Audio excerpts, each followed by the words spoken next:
And I remember I went into my maths exam and all I did was write my name on the paper. And I disrupted that whole entire exam. Hello and welcome to Unseen, Unheard, the podcast where we discuss the Black disabled experience in the UK's music industry. My name's Joy Addo and I will be your host.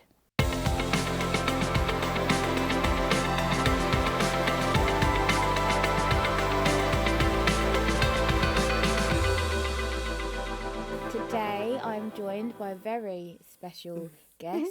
She has had an amazing career, still has an amazing career in the music industry, which she's going to tell us all about. Please welcome the lovely Esta Rae. Welcome, Esta. Hi, guys.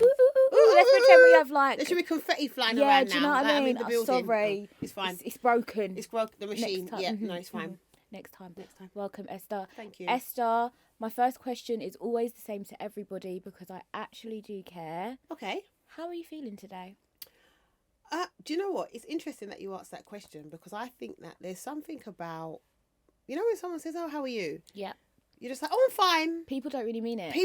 I don't mean it when I say it some of the time. It's the truth. So I always say to people, when I say, "How are you?" and they say, "I'm fine," I say like, "How are you really?" Mm-hmm. And some people are really taken back by that, like, Yep. wow, this person actually means and wants to know how I am. Exactly. But I always say, I mean, for me today on a scale of 1 to 10, I'm going to say I'm around a 6. Okay. Which is good. Yeah. But just tired and just lots of going on and the mind's all over the place. So that has its place in kind of making you not feel like more towards the 9 because you've got lots on and stuff. But yeah, but generally, I am well. Thank you for asking. No, that's good. I think it's your podcast, but no, you're not getting away with it. How are you feeling, Joy? Do you know what? I'm the same as you. I'm actually good, busy, lots going on, but actually, yeah, feeling quite good, feeling positive. Good. I think it's important though to like actually check in with people and find out how they're feeling because you know what? I always say, like, I do podcasting a lot, and I always say, like, you know, you're gonna get a good conversation out of somebody if you actually know what level they're on, if you know how they're feeling. You could have had a rubbish time coming in today. Who knows? But yeah, I'm glad that you're good and I'm good. Good. So we are good. We are good. We spoke about it really briefly just then, but tell us, Esta, for anyone who's just randomly found this podcast, right? Doesn't know who you are, doesn't know who I am. They need to get to know, right? Tell us about your career in the music industry. How did it start? You've done so much. I mean, your CV must be long, very long. Do you know what? It's a lot of people will be able to identify with me from being in the music industry, but a lot came before that because I was actually a social worker for 10 years. Okay. Working with children and families, adults, etc. And I did that for a very long time. And then I always had a love and passion for the music industry in terms of whether that was events, whether that was attending the events, whether that was working with artists, video shoots, whatever that looked like. And then one day I just said, you know what, I am actually going to take a leap of faith here and just go on to do what I love full time. So I started working in the music industry such a long time ago. To be fair, I always say this to everybody. Where I'm dyslexic, don't ask me what year, because you're just getting rough ideas. So you're getting like, I think it was about blah, blah, 10 years ago, what have you. So I started working in industry. I actually can't remember the year, but it was whenever the artist Giggs' video "Look What the Cat Dragged In" came. That song. Yeah. Shout out to Giggs. He's from Peckham. I'm from Peckham. Oh, we have something in common. Just saying. When that that was one of the first videos that I actually worked on and got some models. At the time I was working with an agency called Face for Music. And that was one of the first. That was my intro to the music industry. Okay. Worked on that video shoot. Absolutely loved it. Loved it, and thought, you know, I want to do this a bit more. And then that turned into me doing events, working with Grime Daily, Posty. I did a lot of voluntary work, just on different stuff. They had a podcast, some of the little events they were doing, just any little thing they were doing. I'd always say, Posty, I want to do some work, what have you. And a lot of the time I did that. And then what I didn't realise at that time was that I was actually learning and developing in the events field. Because then that turned into me meeting other people that would have events, and I start working with them. They say, oh, you're quite good at this. We need someone to help us on the day to manage the volunteers. Do you want to help? Turn into that. And it just literally, not the word spiraled, not the word. It just literally started rotating. Yeah. And then a whole journey came after that. I just started doing different events with big organisations. So many different people have played a hand in helping me to be where I am today, based on just seeing something in me that I potentially didn't even see myself, because I just loved helping put things together, spinning 25 plates.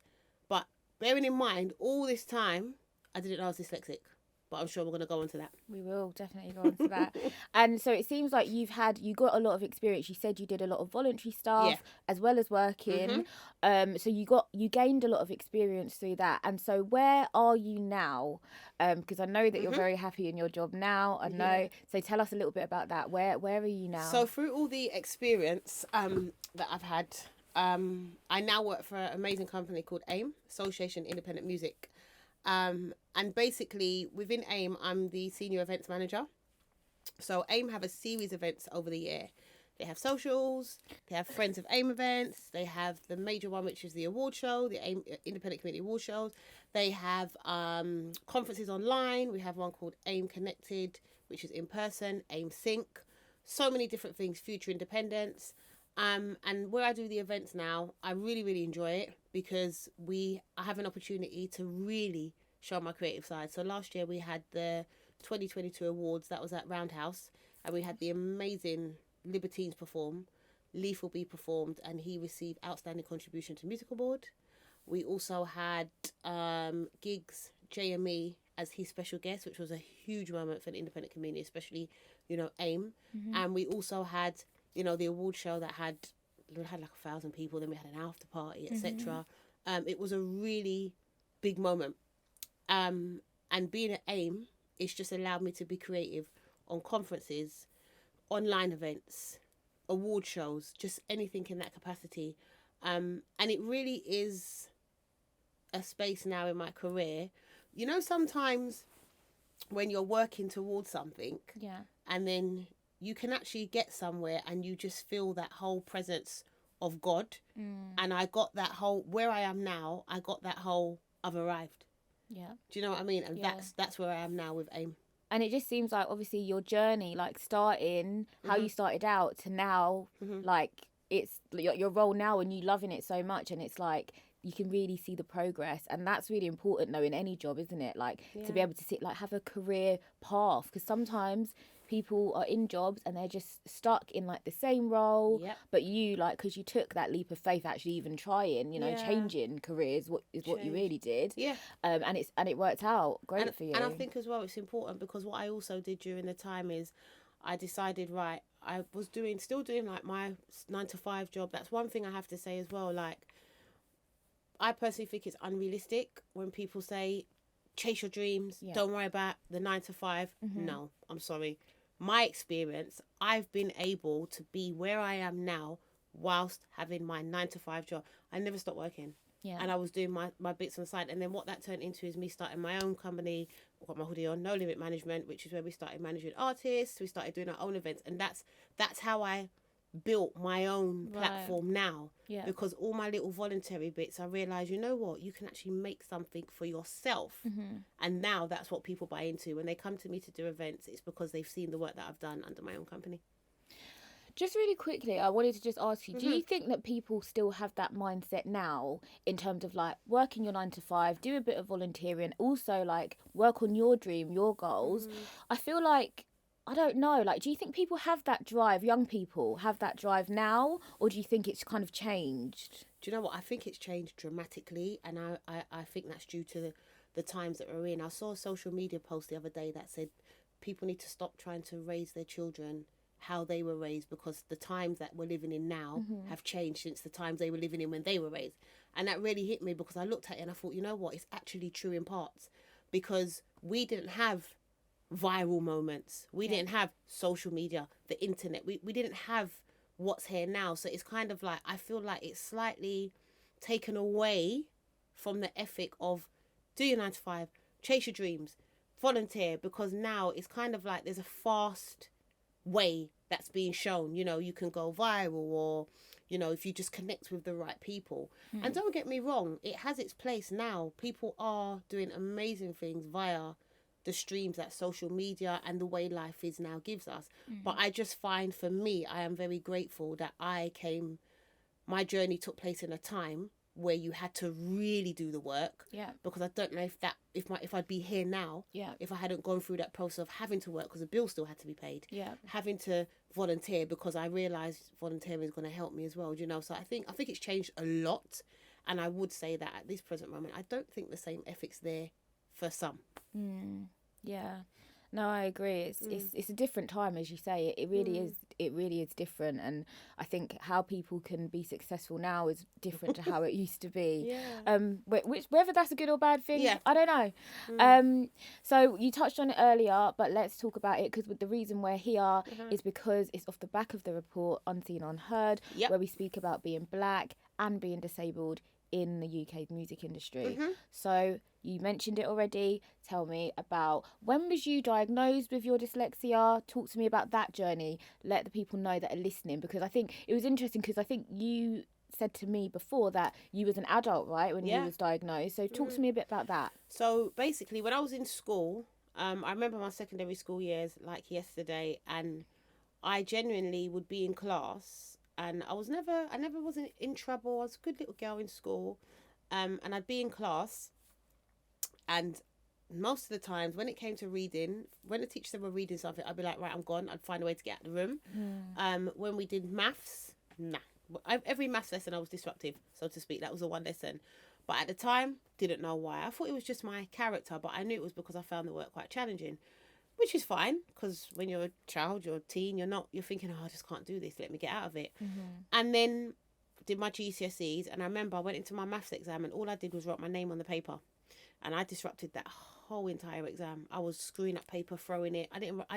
I opened the booklet, and I saw the questions. I'm like, nah, can't do that, and I shut it. But again, I still just thought it was because I didn't understand numbers. So went into college, A-levels, came out of nothing. Did the whole 2 years, Joy. Sociology, media. I think I got an F in media or something like that. Whole 2 years. And I said, I want to go to uni. I had no grades to do that. But I said, right, no, I'm going to go. And then to go to uni, you had to do... I went to be a social worker. And you have to have GCSE grade C maths. And I didn't have that. So I thought, right, what are we going to do about this? I did my maths test 3 years in a row, independently, because you have to do it. For each uni you apply to, they give you a test and you do it. And if you fail it, that's it. There's no retake. 3 years in a row, I did that test and failed every single time. Still did not know what was going on. I thought, okay, that it's just me and numbers. The 4th year that I did it, I did the test and I passed with two questions right over the pass line. So I think the pass was 38 and I got 40. And I got into the uni. But before that, I took my driving test 7 times. In an automatic car, Joy. 7 times in an automatic car, and I still did not understand. Went to uni, and then when I did my first essay, the teacher said to me, Esta, I really think we need to look at your grammar, everything. And she was very frank with me. She said, it's actually appalling. But she was able to say that because the level that we were on, I asked her to just be honest, because I realised that something wasn't quite right. Yeah. And then I had a test. They put me through to the student. I think I had a test with the psychologist. And then I got statemented dyslexia, dyspraxia, and number dyspraxia. Wow. Literally. And that was about 12 years ago. 12 years ago. But I was an adult at the time. Yeah. Yeah. So I went through my whole childhood, whole secondary years, whole college years, the whole entire time, not knowing. And how did that feel when you finally got that diagnosis, though? Did everything kind of make sense to you now? Was you kind of like, oh, that's why I was like this in school, and why didn't the teachers pick that up? And how did it make you feel? The first thing I thought is, yes, I'm getting a free laptop, a MacBook. I thought to myself, oh my gosh, this means like it changed everything, because it's kind of like it was a struggle. And as soon as I remember when I did the test. Because when I was in school, they sent me to see a psychologist, and they were like showing me pictures. And I never forget, the woman said to me, what is this? And it was actually a butterfly. And I said to her, it's a buttercup. But I knew it was a butterfly. But I just thought, why the hell are these people got me talking to a psychologist? I'm not mad. At the time when you're young, you think psychologist means you're mad.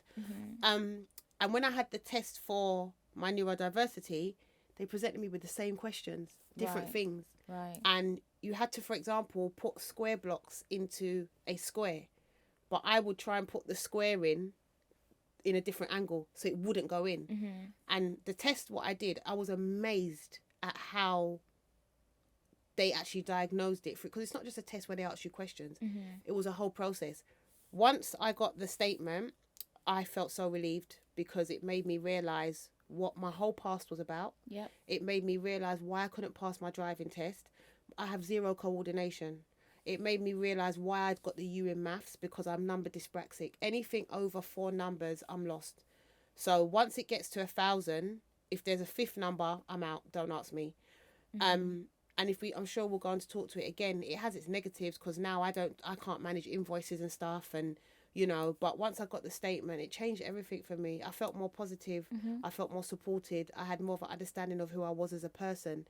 And then it enabled me to embrace the fact that, you know what, I might be dyslexic, dyspraxic, and I might be, in inverted commas, as they like to call it, different, but it's my different. 100%. And do you feel like after that diagnosis you got the support that you needed though at uni? Did it start from there, or did it still take time? No, at uni, definitely, Goldsmiths Uni, I got all the support I needed. Mm-hmm. I did my master's in music business management at Westminster Uni. I think that was 2019. My tutor, Sally Gross, she is amazing. She supported me through that whole entire master's with the understanding that I was dyslexic. When I had my dissertation, I don't know how I made it through that, but she kept championing me, saying, no, you are going to do this, and you can do this. We're going to make it happen. Mm-hmm. The support was there from the uni, the extra time. Same when I did my degree. I can't fault the support that I had at uni once I was given a statement. None at all. None at all. I think the thing is though, what I'm getting from you is that you are just very fucking determined. Like I don't feel like anything is stopping you. Nothing can stop you, and I think that's good. And I think that's probably why your teachers were able to support you, because you was actually willing to do it anyway. Does that make sense? 100%. So you the fact that you took your driving test 7 times, tells me that you're determined. Yeah. And the maths GCSE, you kept going. You was like, I'm not giving up. You're not a quitter. Clearly, you're not a quitter. So that makes it easier to help somebody. The reason why I couldn't quit as well is because I just felt like, I left home at a young age. I lived independently. My siblings were all older. They had children. They'd moved out. Mm-hmm. Great relationship with my mum and my dad. But it was kind of like, well, you've got to make it work. What are you going to do? Kind of thing. And in everything I'd done, like I was brought up in a religious family. So I think that played a key part as well. So in everything that I'd done, I would always say, you know what, God, if this is meant to be, show me a sign, help me, guide me, direct me. And that's generally how I live my life. And that's brought me to this point. So even with the driving test, I just knew I was going to do it. Yeah. And I passed. Even with the maths, it's a process. But I do think that when you have a disability, and especially being a young black woman as well, I have no choice to have to keep fighting harder. Yeah. For what I want. I mean, there's always that saying in it, like when you're black in general, we all hear it growing up. You have to work 10 times 100%. harder. And then let alone if we've got something else going on that actually at the time you didn't even know you had going on. Literally. Do you know what I mean? Literally. So maybe you was working 20 times harder. Who knows? Literally. Tell me, how did your ADHD, how did that kind of, how was you diagnosed with that? What did you have any symptoms? Because I've heard that the symptoms in men and women are different. How did that kind of... So with myself, where I wasn't completely diagnosed with ADHD, what they did say to me is in my statement that I have mild disparity showing signs of that, but my full diagnosis was dyslexia, dyspraxia, number dyspraxia. It's really weird because I do things and I see things and people doing things. Like, for example, I have a conversation, my friends will tell you, we'll start on, my friend Charlene, she will tell you, she'll message me about one thing on a voice note. The response that I give her, it will be 27 different conversations, but I don't notice that I'm actually doing it, and then I'll pull myself back. And I started seeing little things that I would do, and obviously everyone's got different characteristics, but a lot of my friends that got ADHD, I see things in them that I see within myself. Yeah. And I just think that it's important for people to remember that. I always say it, if someone's unwell and they go to the doctor and the doctor says, this is what you've got and this is what you have to take, that person went to college and uni just like me and you. That does not mean they're right. They're a human being. Yes, they specialise in that, but that doesn't mean that they're always right. So for me, when I see different things happening and people acting in different ways, I wasn't diagnosed with it, but I believe that you can generally have traits of other neurodiverse conditions. Yeah, no, 100%. And yeah, it's a funny one, isn't it? But sometimes we do have to self-advocate and actually look at what's going on with us. You're better at it than me, because I don't use big words. What I meant was self-advocate.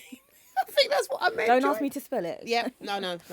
I want to find out, Esther, like, so how has it been for your working life? So obviously you was diagnosed when you was in uni, but how has work been? And have you felt like respected? Have you felt listened to in the industry? Because we hear things about the music industry, you know, it's not always the best place for women in general. So how have you kind of found it? So I would place that in the discussion around intersectionality. That is the word, isn't it? Yeah. Woo! We got a big word. I got it right, a big word. My mum will be proud. I feel like, I'll start from the top. Where I work now, AIM, supportive, amazing. They support my dyslexia and my 100%. If we have meetings, I'm exempt from taking minutes. Yeah. If I need extra time for anything I'm doing, it's given. Yeah. When we have meetings, they know that I might need to step out and take a breather because an hour is a long time for me. If I need support, I can say to them, guys, I'm having a meltdown here. Please help me. My colleagues help. They understand and they get me. And I think that's why I'm enjoying it so much, because I feel like my 110% authentic self, Esta, the black lady with dyslexia and dyspraxia. Yeah. However, before getting to this point, complete challenge. Yeah. I've worked in organisations in the music industry where I've not told them that I'm dyslexic and dyspraxic, because I thought, right, they're not going to give me this job for me to do this job because of my diagnosis. Yeah. They're going to think I'm going to take long to put the event together. I've had imposter syndrome where I've gone in, I'm doing events with people and I haven't told them because it's a big client in it, like the name's huge. And I'm thinking, if I tell them this, they're going to pull back responsibility on me. Yeah. No one hasn't done that. Yeah. No, I haven't seen them do it to anyone. Yeah. It's in my head because of the experiences I know other people have had. Yeah. Do you understand what I mean? Yeah. I spoke about it in the report. There was a time where I worked somewhere and it was said, come on, like seriously, you're a woman, you're dyslexic, like, and you want to manage this big project. That was the first experience for me where I actually understood, wow, like people really do have more front than Sainsbury's, as the saying goes, because it was said confidently, you're a woman and you're dyslexic and you want to manage this big project. Do you know how insulting that is? Yeah. Do you know how rude that is, so to speak? Yeah. But it made me recognise the ignorance that exists around A, women in certain roles, B, disabilities in certain roles, and it just helped me to realise that I'm not going to let people like that stop me. Nah, if anything, I'm here to take them out, to call them out. And that's the thing, that's a good thing that you've got that determination to do that and kind of, you know, overcome that, because that could have really damaged how you feel about working in the industry at all. You have to. There's a whole generation coming up behind us, and also as well, I feel like the music industry is I love the industry, the pace, what it brings. It's got so many different umbrellas. Yeah. It's important that people feel comfortable, because the music industry is an industry that's not going anywhere. So if we don't call out certain behaviours where we can, what example are we setting? Yeah. I think in my career, I've had so many different things where I've also had somebody that I worked with, and I went for a job. We had to do, what do you call it when they, not redeployment, basically everyone had to apply for their jobs again. Okay. They restructure. Okay. And it was like, no, you're definitely not going to get the job. This is what one of my colleagues said to me. And I was like, what do you mean I'm definitely not going to get the job? And she was like, no, like, seriously, look at it. It's like, come on, it's a white organisation and you're black. She's black herself, and she said that. And I said, well, I don't have that mentality. I feel like it's still worth going for it, because, you know, at the end of the day, I'm still worthy of the job. It doesn't really matter about the colour. And she was like, no, but you're a woman as well. This is another woman. This was in a music company. And I went for the job and I didn't get the job. And the person that got the job was a white male. Fine. But what it made me see was that there's a lot of people. I was determined. I still went for it. A lot of people at this precise moment in the music industry, they're just not sure. And I know there's a lot of people that won't go for these jobs because of conversations that are being held amongst other colleagues that may also be black women that feel like, no, we don't have a space there, so there's no point in going for it. That's not right. It's not right. And that's the thing. It's about, like, we belong in every space. That's the thing. Yep. You mentioned it a minute ago about the report. And for people who haven't yet read it or who are going to read it, you wrote the foreword for us, didn't you? How was that process? And what in the report kind of stood out for you? Because I know you mentioned already about intersectionality. Yes. And it's like, there's a lot of things that people are facing, right?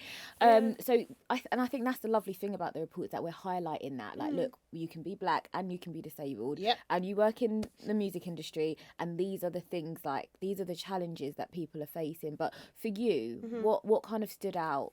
I think as well, again, people see all the confidence and the resilient Esther, and the foreword was so hard. It was only a couple paragraphs, but I found it so challenging because people don't understand that we don't work well as dyslexic people, should I say. Well, I don't.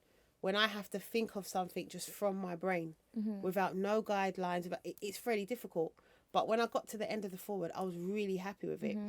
The report for me, what stood out more than anything was that I know people will read the report. If you haven't already, they'll say, well, this is just 7 to 8 people's opinion or voice.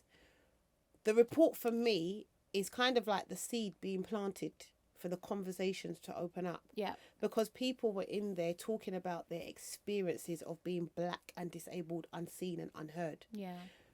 It's not something that's spoken about. Yeah. So the report for me is an opportunity for people to see that seeds being planted and the conversations start being held, because I think that the music industry, and like I always say, I think it's very important that we place emphasis on the positives, because the report wasn't written to highlight negatives. That's not what it was for.